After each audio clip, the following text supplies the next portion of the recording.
À présent, il a porté plainte après avoir vu sa mère s'envoler en Côte d'Ivoire, victime, selon lui, de brouteurs. Marie-Josée, 82 ans, s'est envolée en septembre dernier pour rejoindre celui qu'elle a rencontré en ligne, un jeune Ivoirien. Bonjour Vincent Serrano. Bonjour.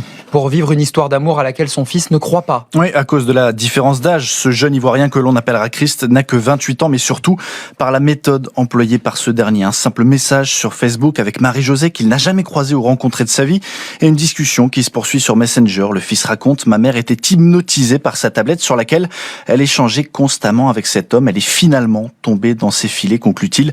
Alors il a tenté, mais sans succès, de lui expliquer qu'elle est tombée sur ce qu'on appelle un brouteur, un escroc depuis un pays étranger, en l'occurrence la Côte d'Ivoire, qui joue sur les sentiments, fait croire à une belle histoire d'amour pour soutirer de l'argent à sa victime, comme l'explique Marwan Ouarab, lui-même ancien escroc, qui vient aujourd'hui en aide aux victimes. Si je dois vous donner une typologie de plateforme phare, c'est les réseaux sociaux, mais ça peut très bien arriver sur un site de rencontre, ça peut très bien arriver sur, je vous dis une bêtise, Le Bon Coin. Il joue sur les sentiments et sur le gain de confiance. En fait, c'est toute cette phase de gain de confiance qui va leur servir à parvenir à leur fin et à voler de l'argent.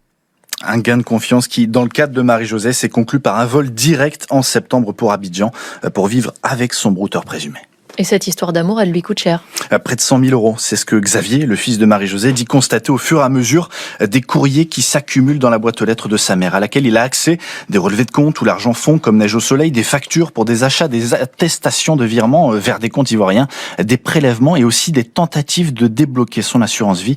Rien d'étonnant, là encore, pour Marwan Ouarab. Il commence toujours petit, ça c'est une certitude. Mais par contre, ça prend tout de suite des proportions après très conséquentes. En fait, du moment que la personne règle une seule fois l'escroc ou le brouteur, sait qu'il a une emprise sur la victime. Donc il va commencer à réitérer ses demandes, toujours en trouvant des excuses plus convaincantes les unes que les autres. C'est vrai, Vincent, que ce phénomène des brouteurs fait écho à d'autres histoires similaires. On se souvient du fameux Brad Pitt.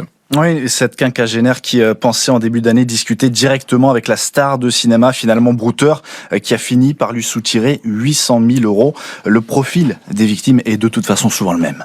Très souvent des femmes âgées ou des hommes âgés, ou c'est même très souvent des personnes qui sont en situation de divorce, qui ont vécu un décès dans leur famille.